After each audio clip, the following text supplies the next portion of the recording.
Hi, everyone. It is Tanya Hertz here, Assistant Professor of Entrepreneurship and Management at San Diego Miramar College and San Diego State University, and Director of the Rec Innovation Lab.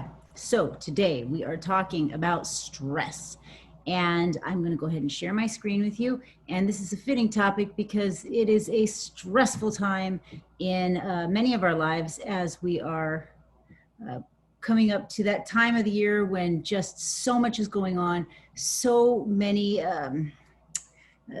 obligations, and then we're under an unusual amount of added stress right now with the global pandemic. So let's talk about how we can handle and cope with stress in organizations and what stress actually is and what it looks like.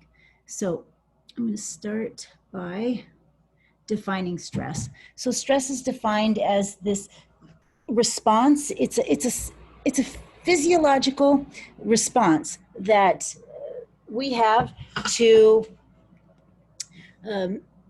stressors, when the coping responses that we have either taxes or exceeds a person's capability to deal with those stressors. So stressors are the demands that are causing these stress responses, and then strains are the negative consequences that come out of stress when it does either tax or exceed a person's capability to deal with these stressors. Now, I should say this, strains can be physical, or they can be mental, physiological, or psychological. And we'll get into the details of each as we go, but I'd love to ask you this, pose this question to you. Do you want a stress-free job? Do you want a job that is entirely devoid of all stress? Yes or no? And I want you to really think about that. Would you like a job where there is absolutely no stress? And I've had jobs like that. And the result is, personally, they can be pretty boring. By and large, most people would like some stress in their job. And there are different kinds of stress, and stress doesn't always have to be negative. So let's look at which jobs tend to be more stressful and which jobs tend to be rated as less stressful.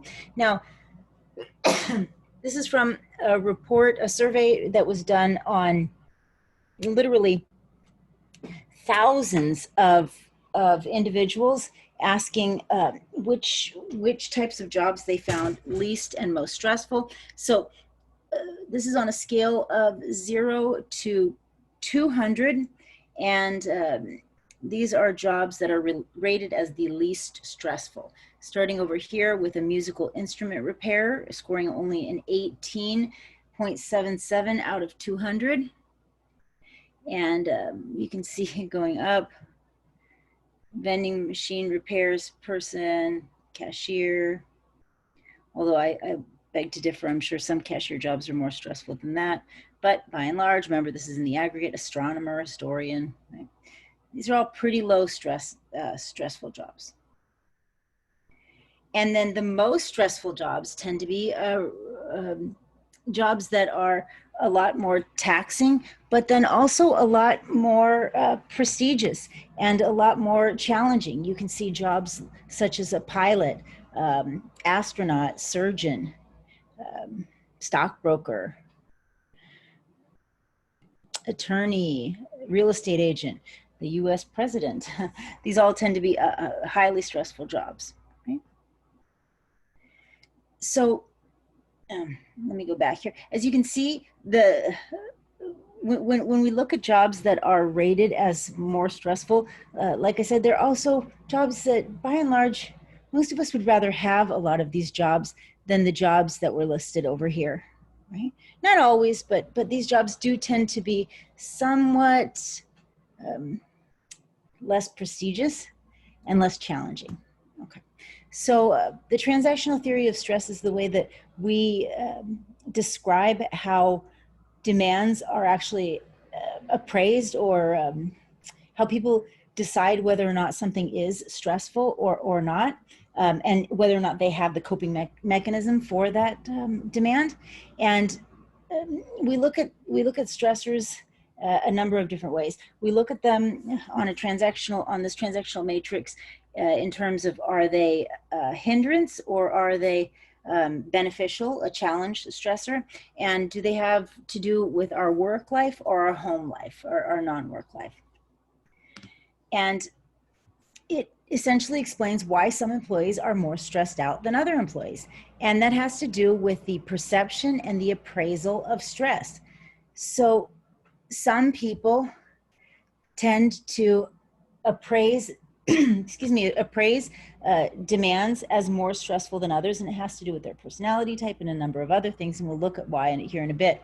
But some people appraise demands as stressors, and other people appraise them as just benign job demands. So just an everyday part of work.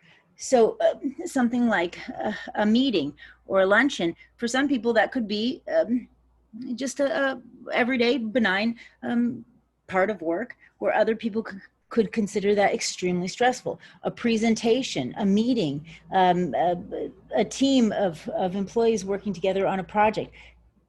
The exact same demands across the board can be thought of as a stressor, or they could be just an everyday part of life. So it has to do with the employee, him or herself, not necessarily the demand. So when there's a positive demand, or something that is beneficial to the employee and can lead towards growth and development, we call that a work challenge stressor.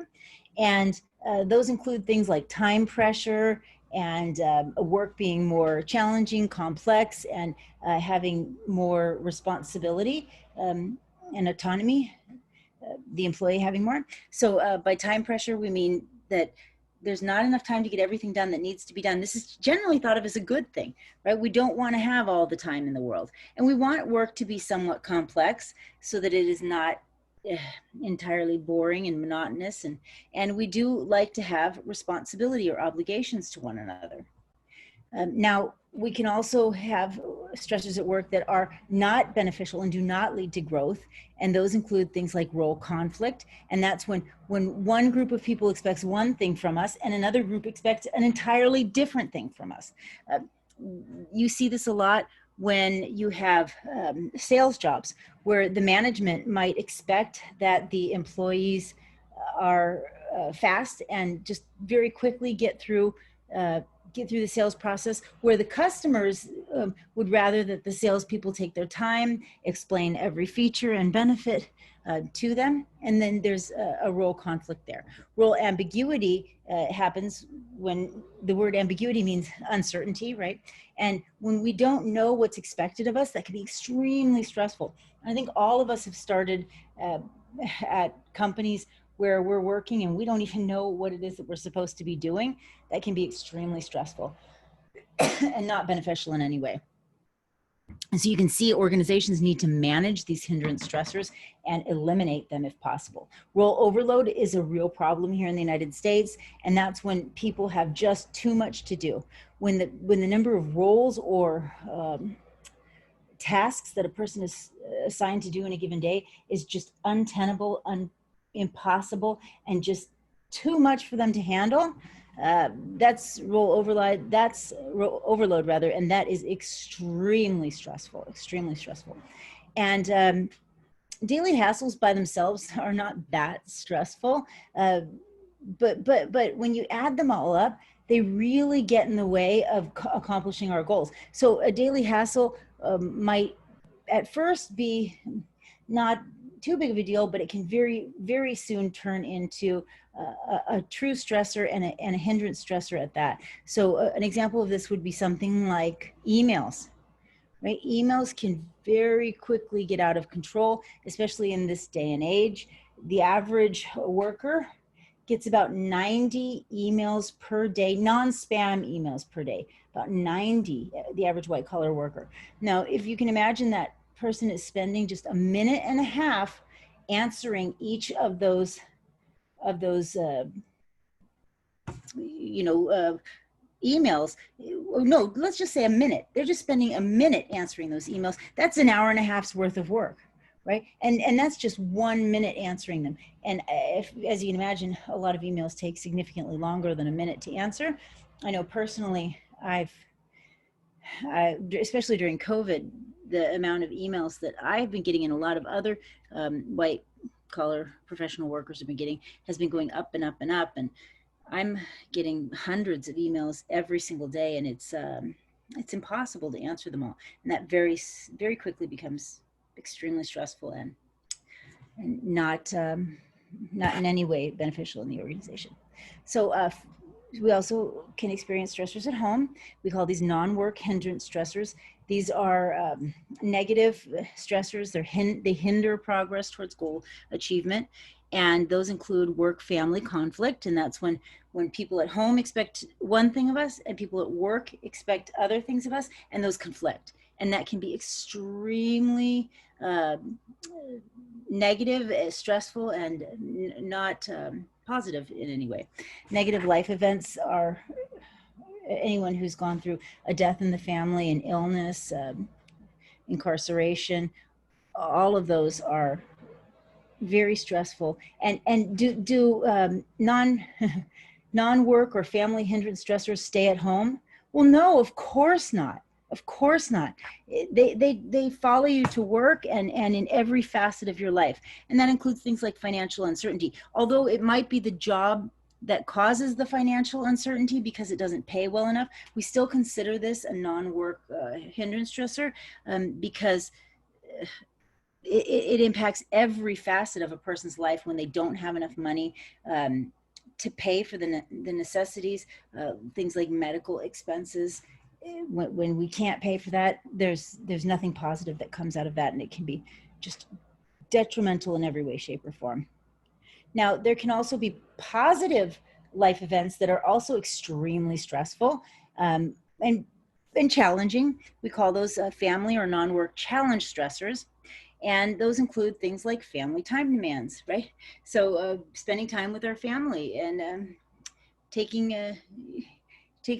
care of the kids and anybody who celebrates holidays like Christmas knows that time of year can be extremely stressful. Still positive. It's still generally thought of as a positive thing. However, it can be stressful.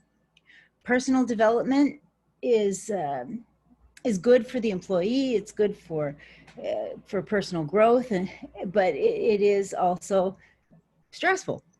That includes things like learning how to play a musical instrument, or playing golf, or any other type of personal growth or development. And then even it's not just negative life events that cause stress in people's lives. Positive life events can be almost as or more stressful at times. So having a child, going through a wedding, it may not be as stressful as going through a divorce, but it's still a stressful life event. So here are life events rated by over 1,000 respondents to this survey, and they rated each of these events on a score from 1 to 100, and you can see the different stress scores for each of the different life events. So obviously the death of a family member was rated the highest of any. Divorce, 73, just below that. But then you look at divorce and marital separation is just followed very shortly behind by marriage or marital reconciliation, getting back together. So whether you separate or get back together, both are stressful. Getting sick, getting fired, those are negative. But then those positives, having a child, getting a new family member, getting a promotion, all of these things are positive, but still very stressful. And I think that anyone can see that a lot of college students are just in a stressful time of their life, right? They're going through probably a lot of these different things. They're depending on what age they are, they might be at that age where they're just exploring long-term relationships. They're about to embark on a big change in their lives, changes in occupations. They're about to end school, or they could very well be thinking about moving out on their own. All of these things are so stressful. And so they all need to be paid attention to at work, because whether or not it happens at work, it comes to work, right? And we need to manage it.